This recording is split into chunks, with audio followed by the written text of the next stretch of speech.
Hey there, Jerry. Glad that this was a productive week for you and things are going well. Glad to hear your practices with the Clapton tunes going along nicely. I think actually like 110 is kind of where the song is anyway on the recording. Might be like a touch faster, but glad you're working on that tune. What you should do with it, if you haven't done so already, is go ahead and put in your looper like a.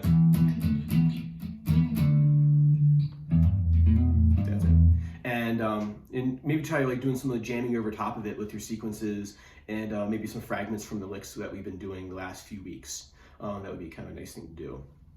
And just like a general jam over top of it. So what I wanted to talk to you about is the licks in the Rock Seekers book. I think I gave you, if I remember serves me correctly, the blues lick number 6. Yeah, you're right. It's a tricky one, but there's a lot of great stuff in there. And the nice thing is that you don't need to play the whole thing all the time, right? These are just kind of like jumping off. I always view these kind of like lick bags as kind of like jumping off points for your own soloing and improvisation. You can chop them up. You can play little pieces of them. So don't feel like you got to play the whole thing. And actually, I encourage my students to chop them up into little pieces. Not only because it's you can use it for soloing, you can use like little fragments for soloing and mix and match them, but that's how I would just like learn them anyway. So when I'm learning like a difficult passage, for me that'll be a difficult passage, I never ever try to do the whole thing kind of like all the way through. I'll break up into tiny pieces. Even when I'm writing music, when I write, I don't write from like left to right. Writing music, that is. When I write left to right. Anyway, you know what I mean. So say the lick right here. There's a whole lot going on in that right there. First of all, you can even. It's a long line. So the first thing I would do is like break it up into probably, I'd say like about 4 pieces and really look at the technique. So the first one is just the bend.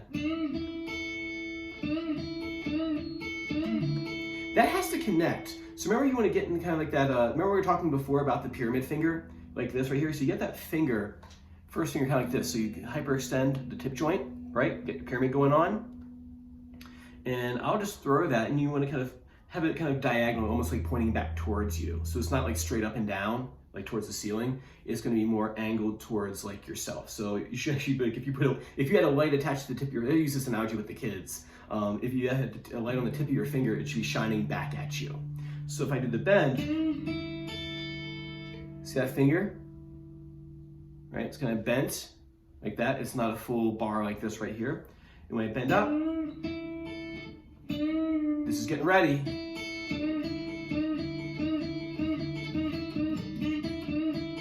Right? So I would just like do that. Bend up, hold the bend, and can you connect those 2 other notes? So that'd be the first thing I would do.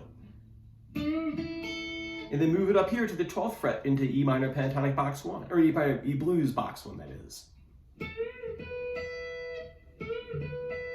And just do that for a while.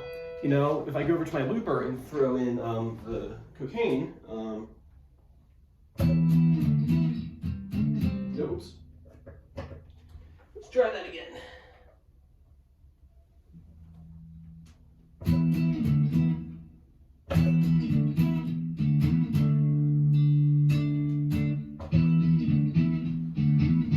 So I got that in there.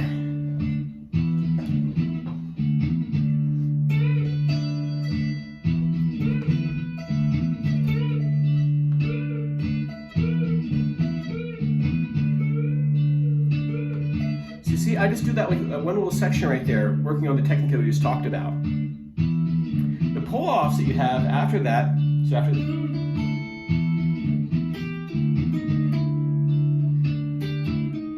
that would be its own thing.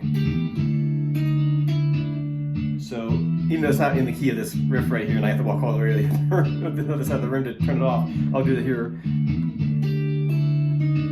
And just make that into practice. Slow. And then move it up here to the box 1.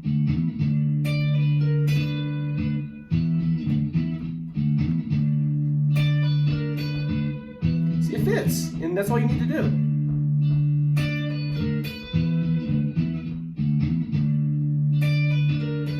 And then maybe something like this.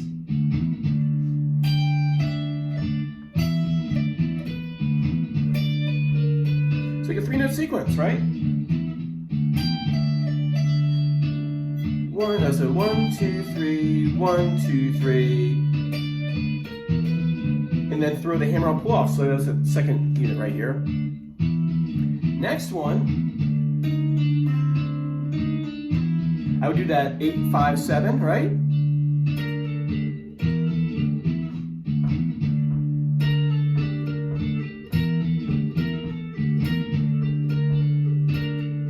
See? So just have the backing track going, and then just kind of do just that one part right there. And then you try to stick them together.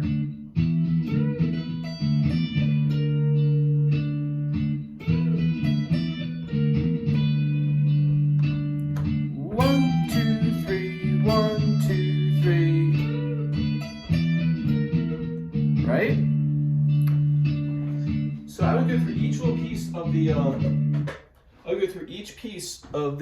lick, and you can get a lot. I mean, there's like just on these 2 pages right here, what you have like 6 licks, and if you break them all apart, you get tons of material just on these 2 pages. So when you learn each one of these licks, you're not really just getting one lick, but you're getting, like in this example right here, you're getting like 4 different things to include. So I mean, you could even do like say 1, 2, 3, 4, 1, 2, 3, 4.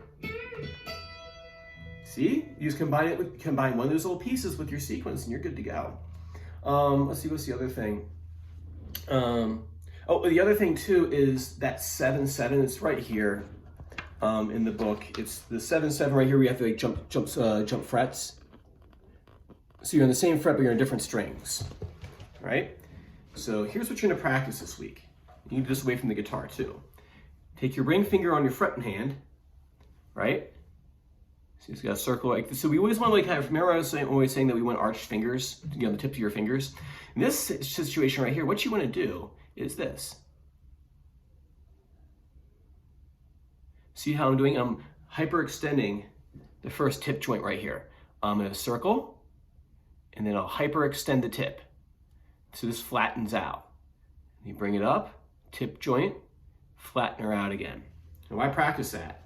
Is because when you're playing that lick, you have to get to the third, from the 4th string to the 3rd string on that 7 there, you have to get there pretty quick. What you're gonna do, rather than doing this, because that's not in the style of, what they're probably doing, what they are doing, is this.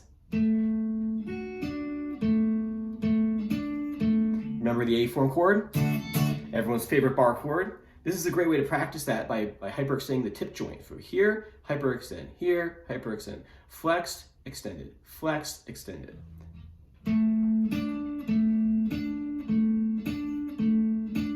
And practice that, like literally like make that your practice. So we put the backtrack back on. You might practice doing this up here in this position.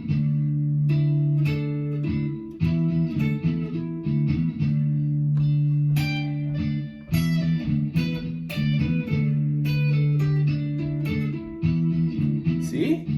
Another little fragment. It sounds great by itself. You don't need to play the whole thing all the time. It's just kind of like a long string that you can put together. I do this stuff like Lego pieces. So when I'm working on sequences and like string bends, slides, hammer-ons, for me it's like a big toolbox that I have, and I can draw from any one of them.